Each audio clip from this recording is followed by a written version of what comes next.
This story is titled, At Thanksgiving, I joked that my sister's husband looked like he'd been crying. Turns out, he had, after reading her text to X. By dessert, my dad was throwing mashed potatoes and my mom was Googling divorce in your 60s. Now nobody's speaking to anyone. Except me. I'm the only one who got invited to Christmas. Thanksgiving this year started with pie and ended with my dad flinging mashed potatoes at the chandelier. So yeah, buckle up. First, let me set the table, figuratively, because I'm the only one in the family who actually helps clean up after these things. I'm 32M, the middle child of 3. Oldest is my sister Rachel, 35F, married to Derek, 38M, aka Mr. Cries in the Garage. Then there's my younger brother Jordan, 29M, who still somehow manages to show up to every family event with a new MLM pitch and a fresh breakup. Our parents, Linda and Frank, are in their early 60s, high-functioning passive-aggressives with a marriage that's held together entirely by financial codependence and Costco membership perks. Now, my role in the family is, let's call it, emotionally bilingual. I translate between rage and silence. I make jokes. I deflect. I say the uncomfortable thing everyone's thinking, but with a smirk and a refill of wine so nobody can get too mad. That's what I did this year too. Only this time, I apparently kicked off a nuclear chain reaction. Thanksgiving dinner was the usual chaos. My mom screaming at a turkey that won't fucking crisp, Jordan bringing a vegan date who cried when someone mentioned butter, and Rachel playing hostess even though it wasn't even her house. She's always been the one trying to keep everything nice. Her voice turns into this tight, chirpy pitch that means she's about 2 sips away from sobbing in a walk-in closet. Derek, her husband, was quiet. Not just quiet, haunted. Puffy eyes, the 1,000-yard stare, like someone who accidentally saw something they weren't supposed to. So I said it, just loud enough over the gravy boat. You good, Derek? You look like you've been crying. Rachel dropped her fork. Derek looked like someone just rewound his trauma in front of a live studio audience. My mom actually gasped, like I'd just confessed to arson. And then, Derek snapped. I have been crying, he said, so calm it was terrifying. Because I read the texts. Between Rachel and Matt, her ex, the silence that hit the table could have frozen soup. I had no idea what he was talking about. Neither did Jordan, who literally had a piece of tofurkey hanging out of his mouth like a cartoon dog. But Rachel? Oh, Rachel knew. Her face went paper white. She stood up so fast she knocked over her wine. That's when the shouting started. My dad yelled, Jesus Christ, like he was auditioning for a war movie. My mom asked what texts. Derek pulled out his phone and read one. About how Rachel missed what it felt like to be desired without responsibility. By dessert, my dad had thrown a bowl of mashed potatoes at the wall, which somehow hit Jordan. My mom was crying into her Google search results for divorce after 60, and Rachel had locked herself in the upstairs bathroom. Derek left. Jordan got into a screaming match with his date because she said this is why she hates traditional families. And somehow, I became the bad guy because I made a joke. Fast forward to now. Nobody's speaking to anyone except me. I'm the only one who got invited to Christmas by both sides. Apparently being the family grenade thrower and the designated emotional mop earns you bonus points. But my sister texted me this morning saying I humiliated her in front of the whole family. Derek hasn't responded to any of my messages. My mom told me I need to apologize to Rachel for instigating. And my dad? Well, he hasn't said a word. Just keeps sharing passive-aggressive memes about loyalty and family on Facebook. So, AITA for making that joke? Or did I just yank the sheet off a corpse that was already decomposing? So, where were we? Right. Derek had just confessed to reading Rachel's text to her ex out loud. Mashed potatoes hit a wall. My mom was halfway through Googling if retirement funds get split during divorce. And I was sitting there with cranberry sauce on my shirt wondering if maybe I should have just stayed home and eaten gas station hot dogs in peace. You'd think that after that, people would calm down, maybe do the emotionally mature thing, and have actual conversations. Nope. Welcome to my family, where silence is a weapon, wine is a coping mechanism, and everything looks fine from the outside until the floor caves in under the weight of repressed rage and gluten-free stuffing. The day after Thanksgiving was a full-blown Cold War.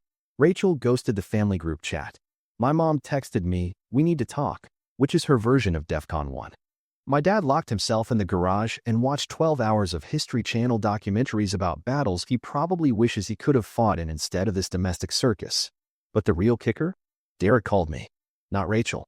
Not my parents. Me. And this man, starts off the conversation by saying, "Hey, sorry if I ruined your holiday." Sir, you didn't ruin it. You resurrected it. You cracked open a rotisserie of family lies and served them hot, right between the sweet potatoes and betrayal. Anyway, he told me everything. How he and Rachel hadn't had sex in months, how she always said she was too tired, but never too tired to text Matt, her ex from college who now sells luxury real estate in Phoenix and still has abs at 40. Apparently, she never stopped talking to him. The texts were emotional, mostly until they weren't. According to Derek, the final straw was a text from Rachel that read, "Sometimes I wonder what life would have been like if I'd gone with you instead." Yeah, so Derek snooped. He admits it. She left her phone unlocked while she was in the shower, and curiosity turned into a full-blown heart attack. He didn't confront her right away. Instead, he spiraled for 3 weeks, trying to tell himself it was nothing.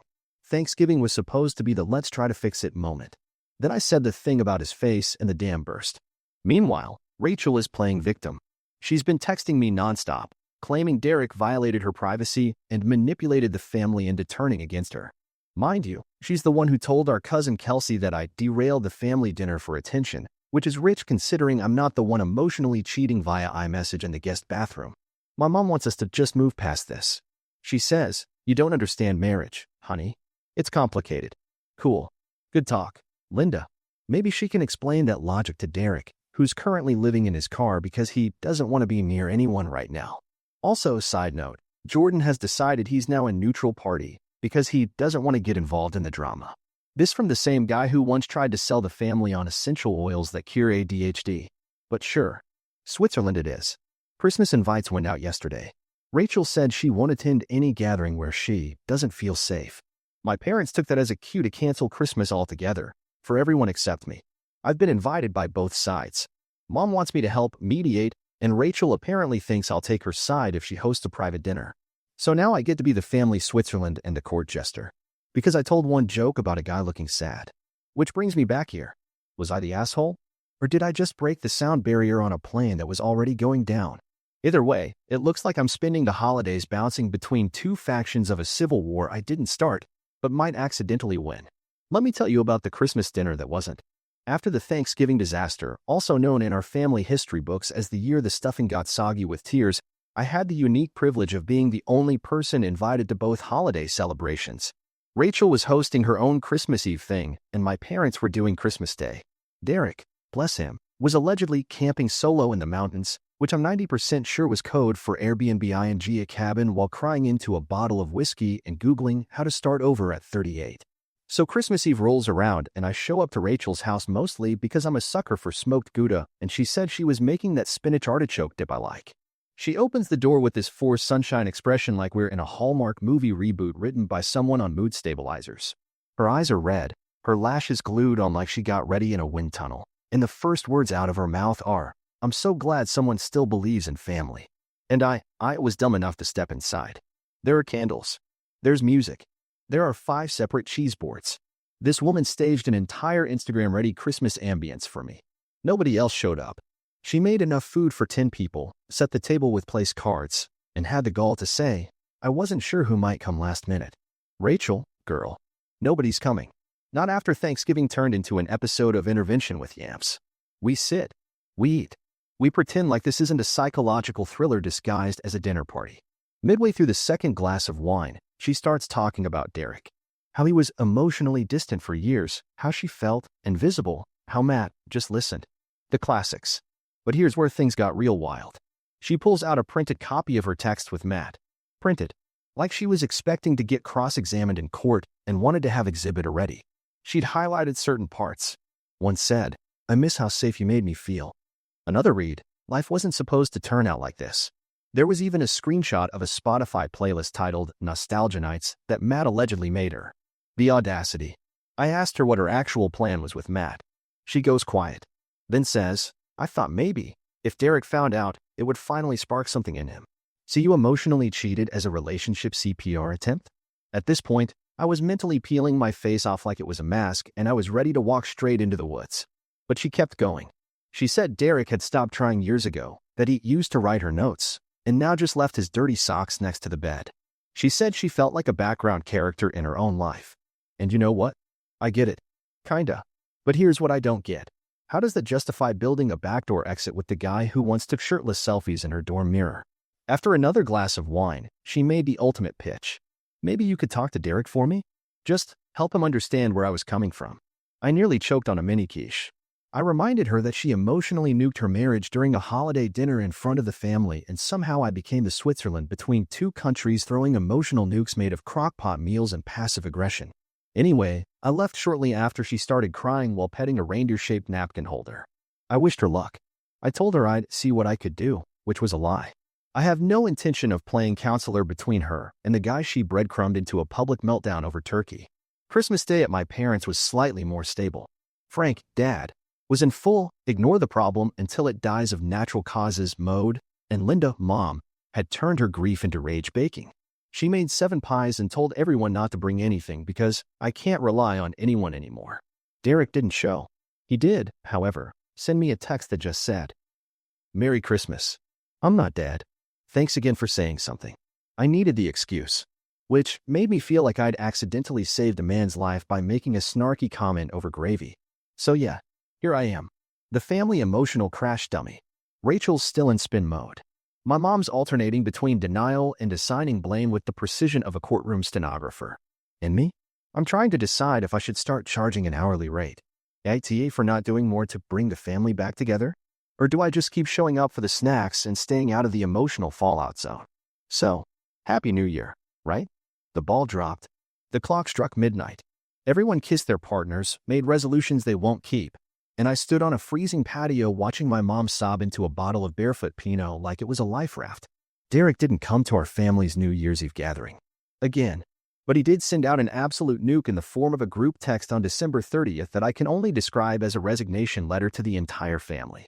Here's what it said, verbatim. "I'm done pretending. Rachel and I are separating. I've filed the papers.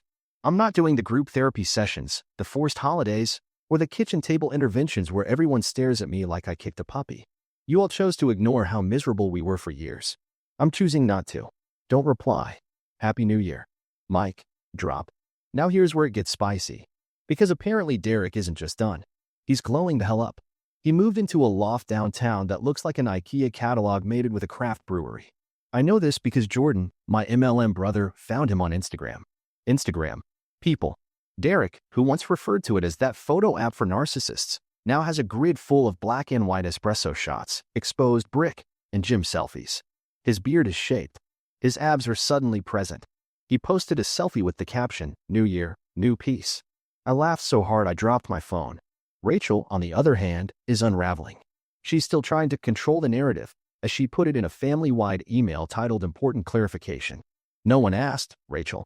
She's spinning it like Derek had a midlife crisis and she was blindsided. Said he's manufacturing drama and emotionally punishing her for venting during a difficult season. Girl, you were emotionally sexting your ex about what could have been, and then had the nerve to call it venting? Mom ate it up. She called me in tears, asking if I thought Derek was having some kind of breakdown. She misses him. She actually said he was the most stable man in his family. That's where we are, folks. My dad, who once forgot our dog at a rest stop, just grunted and said, "Well, maybe now Rachel will stop blaming me for everything." And now comes the cherry on top. I ran into Derek at Trader Joe's. He looked great. Healthy. Relaxed. I looked like I'd just been through a tornado made of family drama and boxed wine. He saw me and said, "You still talking to them?" I told him yes, because someone has to keep the emergency exits clear. We ended up grabbing coffee next door and talked for over an hour. He told me Rachel had been emotionally gone for years. That therapy didn't help. That he stayed out of obligation, and because, in his words, you don't abandon someone just because they forgot how to love you. He said the texts were a wake-up call, but my joke? That was the alarm clock. Let that sink in. Me, the guy who can't even cook rice without supervision, apparently jump-started someone's divorce just by pointing out their watery eyes over stuffing. So what's next? Rachel is planning some kind of healing retreat with a life coach named Crystal. Jordan is trying to sell me on an investment opportunity that involves digital currencies, but also candles. My mom is asking me to help plan Easter as a neutral third party. And Derek? He's dating someone. She's a yoga instructor named Kat. With AK, we've entered the second act of this family drama, and I'm still the guy holding the popcorn and wondering how I became the emotional linchpin of this soap opera. So Reddit, AIDA for staying friendly with Derek when the rest of the family thinks I should distance myself out of respect for Rachel? Or is it okay to keep supporting the one person who had the balls to actually escape this mess? It happened. The unholy trinity of oversharing, emotional blackmail, and internet spectacle. Rachel wrote a blog post. Not a diary entry. Not a private therapy journal. A full-blown, keyword-optimized, search engine baiting blog post titled, "When You're Betrayed by the Ones You Love Most, A Survivor's Guide to Familial Gaslighting." She linked it in her Instagram bio. She posted it on Facebook with a caption that read, "I was scared to share this, but silence protects the abuser." And just for fun, she tagged Derek's mom. Derek's MOM. I don't know if I should laugh, cry, or build a bunker. Let me give you the highlights. The post is around 3,000 words of weaponized vulnerability and passive-aggressive poetry. She paints herself as a woman trapped in a loveless marriage with a man who weaponized withdrawal. No mention of Matt the shirtless realtor, obviously. Claims she felt unseen and unheard in a family that thrives on sarcasm and avoidance. Hi, that's me. And accuses Derek of emotional intimidation for checks notes, leaving her, and getting abs. But the best part, the absolute highlight, is that she refers to my Thanksgiving joke as a public humiliation ritual dressed in humor. Like I was some kind of cult leader performing an emotional exorcism with cranberry sauce. She also called me the enabler sibling who always hides cruelty in charm, which is the most poetic way anyone has ever told me to go screw myself. My mom called me sobbing, saying, "Why would she write this? People at church are asking if I emotionally abused her." My dad said, "What the hell is a blog?" Jordan, shockingly, is Team Rachel now because she mentioned him exactly once in the post. My younger brother, though flawed, tries his best. That was enough for him to immediately text me. "You should apologize, man. She's going through it. Going through it. She's manufacturing it." Rachel is going through tragedy the same way Gwyneth Paltrow goes through jade eggs and lawsuits, loudly and for clicks. Meanwhile, Derek is still being a mature adult. He texted me a screenshot of her post with the caption, "Am I the gaslighter if I was too depressed to light anything?" Honestly iconic. Oh, and Kat with a K? She commented on Rachel's blog. Something subtle like, "Healing isn't linear. Projection is not the same as truth. Wishing you peace." Which, for Kat, is the equivalent of lighting Rachel's healing crystals on fire and dancing around the ashes in a Lululemon onesie. Rachel hasn't responded directly, but she did post a series of Instagram stories showing herself staring out a rain-soaked window while Lana Del Rey played softly in the background. So I think she's coping. Family group chat is in full lockdown. My mom keeps sending inspirational quotes in Comic Sans with zero context. My dad sent one meme that said, "Don't start drama and then act like the victim when people leave." I'm 99% sure he meant to send that privately, but we all saw it, and nobody's saying a word. I've been invited to dinner next weekend with Rachel and my parents. A reconciliation meal, as my mom calls it. Pretty sure it'll be a 4-course guilt trip with a side of emotional manipulation. I'm debating whether to bring wine or holy water. So Reddit, serious question. AIDA if I go to this dinner just for the spectacle? Or should I start detaching completely before Rachel accuses me of creating a toxic narrative arc in her next blog post? So, remember how Rachel's blog post went semi-viral among wine moms, passive-aggressive aunts, and that one coworker who says sending love instead of actually helping? Turns out, some very bored suburban influencer with a podcast and too much time on her hands stumbled across it and said, "Yes, let's give this woman a mic." Cue the episode. Emotional Exile, when family chooses silence over support. Starring none other than my sister Rachel, recorded in what I can only assume was her living room because you could hear her damn cat purring in the background. She told the whole story, or her version. Spoiler, I'm now the sarcastic middle child who uses humor to avoid accountability. Derek is the emotionally vacant husband who punished her for having human needs. And the Thanksgiving incident? She described it as an orchestrated humiliation ritual disguised as a meal. She cried on air. At minute 42. I timed it. But wait, it gets better. Because this podcast, it links to a GoFundMe. Help Rachel reclaim her voice. Her voice, apparently, needs $12,000. For what? A certified trauma-informed coaching certification, new website hosting, and time off from her toxic work environment, which is a boutique dog bakery, by the way. She raised $2,800 in 2 days. Now, this would have been enough chaos to satisfy even me. But no. Enter Jordan's ex-girlfriend Megan, who has apparently been lurking in the shadows with a digital folder labeled Receipts. Megan DMs me, we haven't talked in a year, and says, "Your sister is wild, but your family group chat? That's where the real gold is." I say, "What do you mean?" She says, "Jordan gave me access to his iPad back when we were dating. He never changed the password." Reader, she sent me screenshots. Dozens. The group chat imploded about 3 days after Rachel's podcast dropped. It started with my mom saying, "Rachel, I love you, but this is getting embarrassing." Rachel replied with a 900-word monologue about emotional abandonment, performative parenting, and how we've gaslit her into silence since childhood. She used the phrase weaponized invisibility twice. Dad's response, "Jesus Christ, what is wrong with you people?" Then Jordan chimed in with, "Hey everyone, let's not tear each other down. Let's remember what matters." This from the guy whose entire adult personality is live laugh lube, because he briefly sold essential oils that claim to realign your financial chakras. Then Megan dropped the nuke. She posted the GoFundMe link to her Instagram story with the caption, "Imagine emotionally cheating, making a podcast about it, and then asking strangers to fund your glow up." Rachel lost it. She accused Megan of cyberstalking, claimed she was violating her narrative space, and threatened legal action. This, from a woman who once tried to return a candle to Marshall's without a receipt and cried when they said no. Meanwhile, Derek? Thriving. The man posted a mirror selfie in a fitted Henley with cat in the background doing yoga on a balcony. Caption, "Some things fall apart, so better things can stretch in lizard pose." He texted me later saying, "I just Venmo'd $5 to Rachel's GoFundMe under the name Matt. Petty, I know. Worth it. I haven't stopped laughing." So where are we now? Rachel's GoFundMe is stalled at $3,147. Mom is threatening to take a social media break, which we all know means she'll just lurk silently and judge harder. Dad blocked the group chat and said, "Text me individually if someone dies."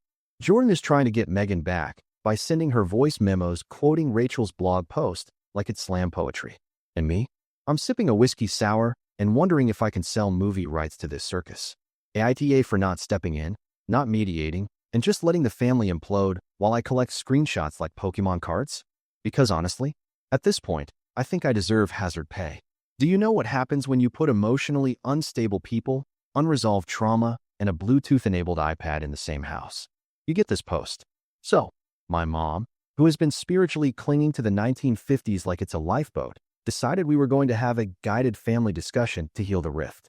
And when I say guided, I mean she Googled how to host a family intervention and printed a PDF from a website called truthrestores.net. She then called it the Reconnection. I wish I was joking. Everyone was required to come. Rachel, me, Jordan, even Derek, who originally said absolutely not, until I bribed him with bourbon and the promise that if things got weird, he could leave through the laundry room exit. My dad only agreed because Mom threatened to sell his boat. Jordan brought hummus. Anyway, we all arrive at my parents' house. Mom's wearing a shawl she probably thinks looks neutral and soothing. There are essential oils burning on a hot plate, and Enya is playing. Rachel shows up late, wearing all white, like she's about to ascend to a higher plane of manipulation. Derek looks like he'd rather be anywhere else, including prison. I look like someone trying to survive a hostage situation with passive aggression and cheese cubes. It starts off civil. Mom reads an opening statement. "We're here not to assign blame, but to listen with open hearts." Great. But about 15 minutes in, things derail faster than Jordan's crypto portfolio. Rachel launches into a speech about narrative ownership. Derek calmly says he has nothing to add and is just here as a courtesy. I'm trying to melt into the armchair. Then Jordan, bless his dumb heart, pulls out his iPad because he wrote something he'd like to read aloud. Now, remember how I mentioned Megan, his ex, still had access to his iPad? Yeah, Megan, who is still logged into his Instagram, sees that he's using it at that moment and, in a flash of unholy brilliance, goes live from his account to the family group chat while the intervention is happening. Live. Like streaming the room audio live. Nobody notices, yet. Jordan's giving his speech about healing and forgiveness and energy alignment, when suddenly, Mom's phone starts blowing up. Then mine. Then Derek's. People are texting. "Bro, why is your family live streaming a breakdown? Tell Rachel she sounds like Gwyneth Paltrow after 2 Xanax. Why is your brother quoting Buddha and also sobbing?" I check my phone and see it. Our entire nightmare is being broadcast to the family group chat with audio. Megan's caption. Live from the Cult Summit. Thanksgiving Fallout 2024. I lost it. Rachel starts screeching. Derek stands up and, I kid you not, moonwalks out the laundry room exit with his whiskey. Mom bursts into tears and yells, I just wanted a normal Christmas. Dad grabs the hummus and leaves without speaking. Jordan looks like he's about to have a spiritual stroke. And me? I just sit there and eat a deviled egg, because at this point I'm the war correspondent, not the soldier. Later that night, Megan texts me. I did what the group chat couldn't. And honestly, she's not wrong. So now, Rachel is threatening legal action against Megan, despite the fact that she still owes her $200 and Megan's lawyer cousin has already preemptively laughed it off. Jordan has deleted all his socials and posted a black screen on Instagram with the caption, taking time to realign. Please respect my frequency. Derek is thriving. He's gone full beardcore, posts woodworking videos now, and I think he and Kat might move to Oregon. My mom said she's joining a mindfulness retreat. It's hosted at a Holiday Inn. My dad hasn't spoken since the hummus incident. And me? I'm sitting on the couch, watching Love is Blind, drinking boxed wine, and fielding texts from people who want to option the rights to our family drama for a miniseries. Okay, one of them is a girl I went to high school with who runs a TikTok true crime channel, but still. So Reddit, final question for now. ATA for not warning anyone that Megan might still have access to the iPad? Or am I just the unpaid narrator of a family saga that honestly deserves an Emmy? I always thought the most dramatic thing that would happen at my great-aunt Helen's funeral was someone falling into an open grave, or maybe my Uncle Hank arguing with a priest. I was wrong. So wrong. Aunt Helen, God rest her deeply judgmental soul, passed away peacefully, surrounded by doilies and regrets. The whole family flew in, which meant, for the first time since the Thanksgiving incident, everyone was in the same room. Derek, Rachel, my parents, Jordan, who is now off-grid, but showed up wearing a poncho and smelling like sandalwood. Even Megan came to pay respects, because Helen once let her use the guest bathroom during a bad road trip. Megan is nothing if not loyal. Now, you'd think people would have the decency to behave at a funeral. You'd be wrong. The service was fine. Standard. Crying. Whispered arguments over who was listed in the will. Mild threats over who got the vintage salt shakers. But the moment the reception started, that's when Rachel made her move.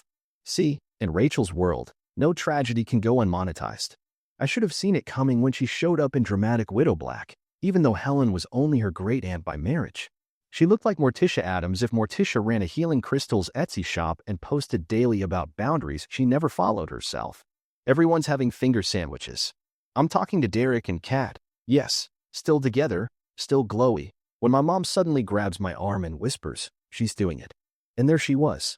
Rachel, standing at the front of the room, holding a glass of sparkling cider and tapping a fork against it for attention.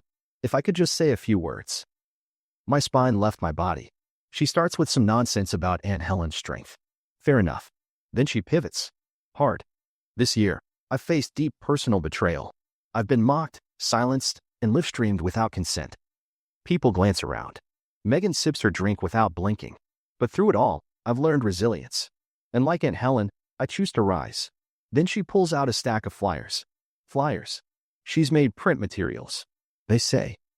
Rachel's reclamation, healing circles, breathwork, and betrayal recovery. Sliding scale available. And Helen's funeral. My mom gasped like she'd been stabbed. My dad said, "What the fuck is a healing circle?" Derek laughed. Out loud. Rachel glared at him and said, "Some of us evolve, Derek. Not everyone wants to date a yoga instructor with 0 credentials. Kat has a master's in kinesiology, BTW. Sit down." Then it happened. Megan stood up, picked up one of the flyers, looked Rachel dead in the eye. "So are these refundable if your healing journey turns out to be another emotional Ponzi scheme?" Gasps. A woman dropped her plate. Someone knocked over a vase. My grandma whispered, "Holy shit." Rachel snapped. She tried to yank the flyer out of Megan's hand and yelled, "You're obsessed with me." Derek just calmly said, "You know, I actually was crying that day. But not because of you. I was crying because I finally realized I was free." You could hear a communion wafer hit the floor. Rachel stormed out. Dramatically. Knocked over a table.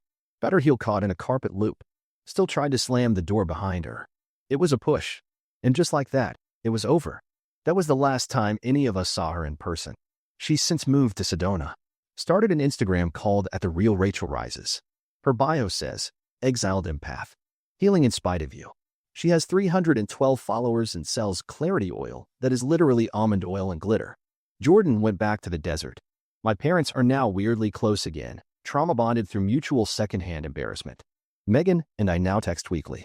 Derek and Kat are engaged. Yes, really. They sent me a save the date that says, no mashed potatoes will be harmed during this ceremony. And me? I've started writing again. That Thanksgiving joke was just the tip of the iceberg. Turns out, being the designated family snark machine finally paid off. I got a freelance writing gig, and I'm turning this entire story into a podcast series called Side Dishes and Secrets. Stay tuned. Reddit, thank you. For real. For sticking with me through 8 parts of betrayal, casseroles, emotional warfare, and unexpected healing. Final verdict? ATA for making the joke that cracked the dam? I don't think so. Sometimes humor doesn't just survive disaster, it starts the rescue. Over and out.